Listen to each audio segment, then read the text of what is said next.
خۆشبەختانە بۆ ساڵی 2023 لەلایەن گلۆبال ئیکۆنۆمیک لە دوبەی خەڵاتی باشترین پلاتفۆرمی میدیایی دەبەخشرێتە دەستگای میدیایی کورتسات بە تایبەتیش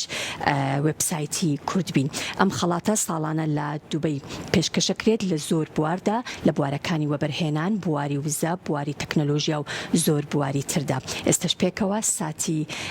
بەخشینی ئەم خەڵاتە بە ستافی دەستگای میدیایی کورتسات دەبینی. براوەی داهاتوومان یەکێکە لە دامەزراوە میدیاییە کوردیە هەرە سرێکەکانی عێراق لە ساڵی 2000 دامەزرێنراوە. براوەکەمان بەردەوام باشترین کەناڵی خێزانی و پڕبینەرترین و ڕێزدارترین میدیای ناوچەکە بوو و بەو شێوەیەش ماوەتەوە.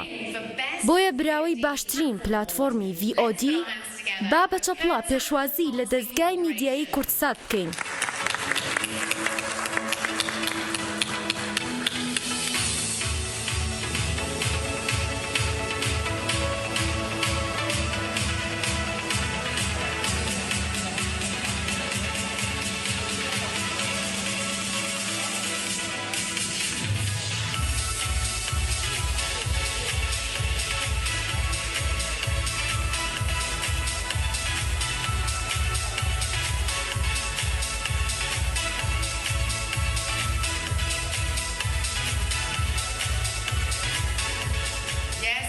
باجارێکی تر بیڵێمەوە براوەی خەڵاتی VOD دەستگای میدیایی کورتسات بۆ ساڵی 2023.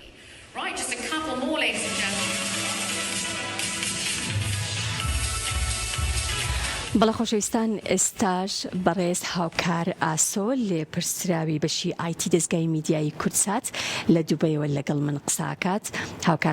سڵاوت لەبێ و ئەم کاتت باش، پیرۆزبایی لە ئێوە و لە هەموو کارمەندانی دەستگای میدیایی کورتساتەکەین.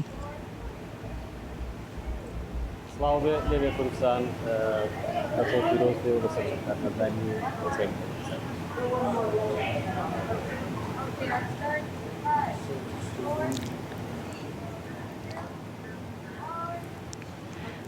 بەڵێ هاوکار، ئەگەر گوێت لە منە،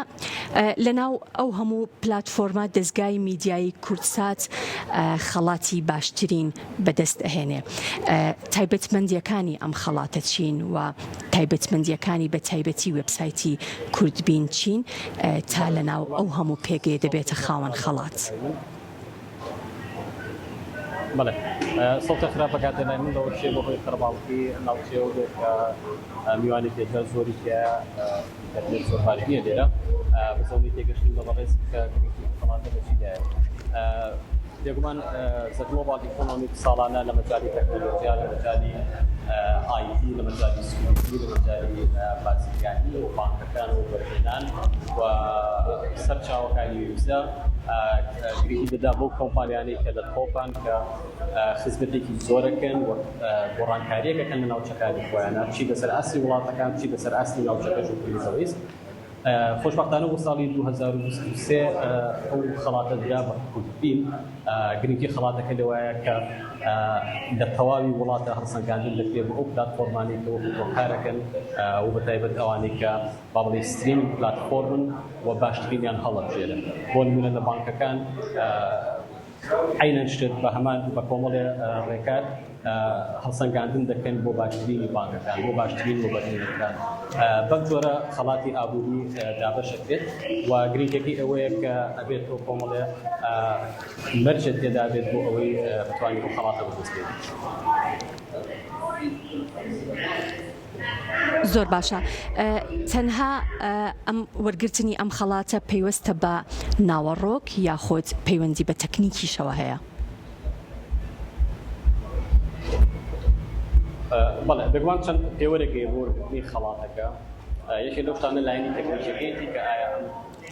پلاتفۆرمە چەندێک خێرایە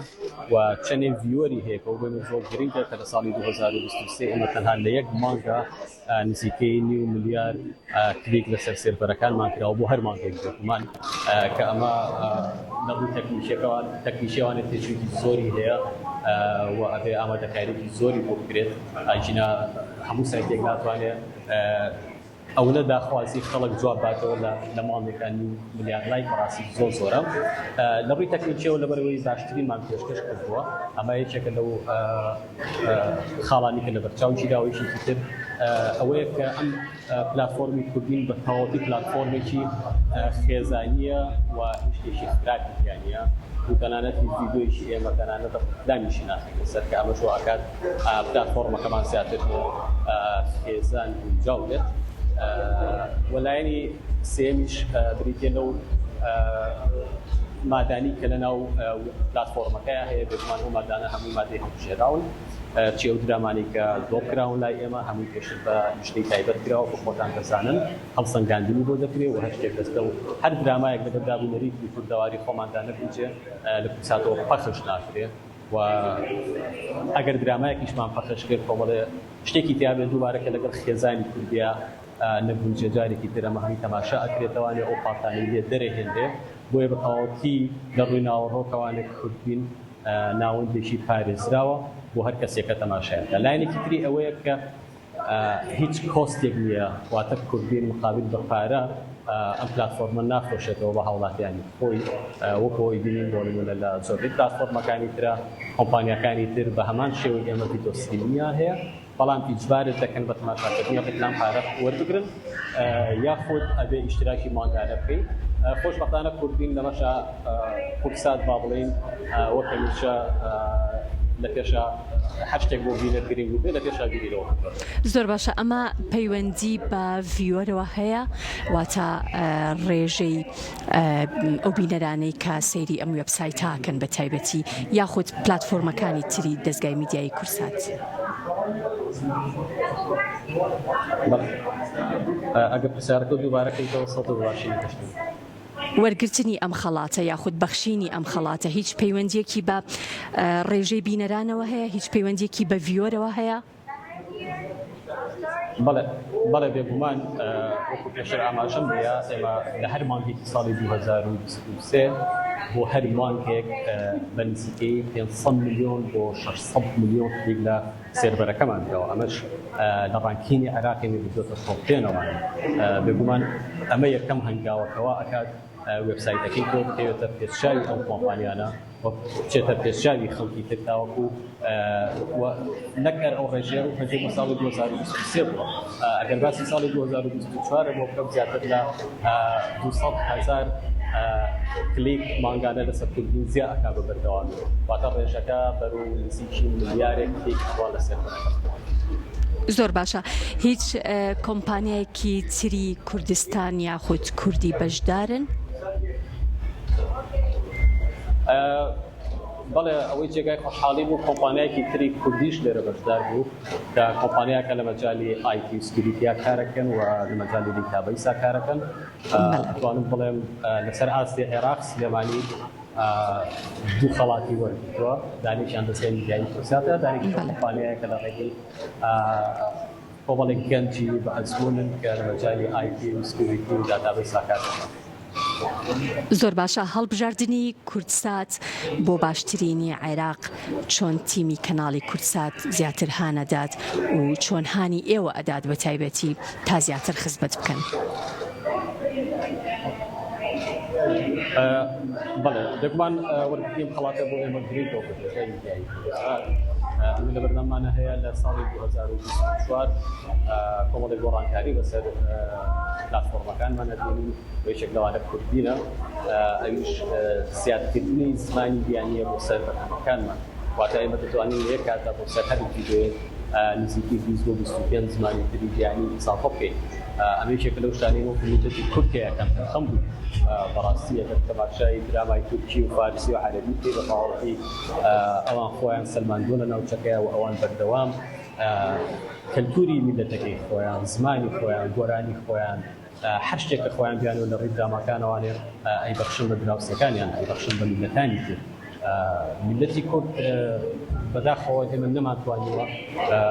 دراما و فیلمە کوردیەکانی خۆمان بناسێنین بە دەرەوە و بەردەوام بەرهەمی باشیشمان هەبووە هەر لەمێ دو ساڵێک تەماشای کۆمەڵە بەرهەمی زۆر باشمان هەبووە کە هەمووی لە سینەماکانە قەتی زەمێنێت و دوای ئەوە شوێنێک نییە کە بینەری خۆشمان و بینەری دەرەوەش تەماشایکرا. بۆ ئێمە لە بەرنامەمانە هەیە لە ساڵی 2024 کۆمەڵێ بەرهەمی کوردی زۆر ئەپلۆد بکەین لەسەر کورتبین و هەروەها بتوانین ئێمە ژێرنووسیان بۆ بکەین. بگومان ژێرنووسەکان خۆکارەوەتە دەستکردە، ئێمە تەنها یەکجار ژێرنووسی ئینگلیزی بۆ بکەین، دوای ئەوە ئەو کەسە ئەتوانێت بۆ 20 تا 25 مان سەبتایتڵ بەخباڵی ژێرنووسی بەرهەمەکانمان بگۆڕێەوە سەر زمانی خۆیان. ئەمەش لە پێناو ئەوەی کە ئێمە بتوانین فیلم و کورتە فیلم و دراما و شانۆی کوردی لە ڕێگەی کوردینەوە بناسیێنین بە خەڵکی دیار. هاوکار ئاسۆ لێپرسراوی بەشی ئایتی دەستگای میدیایی کوردسات، سوپاس دەکەم کە لەگەڵ من بووی. هەر سەرکەوتوو بە چەپڵا پێشوازی میدیایی کوردسات بکەین.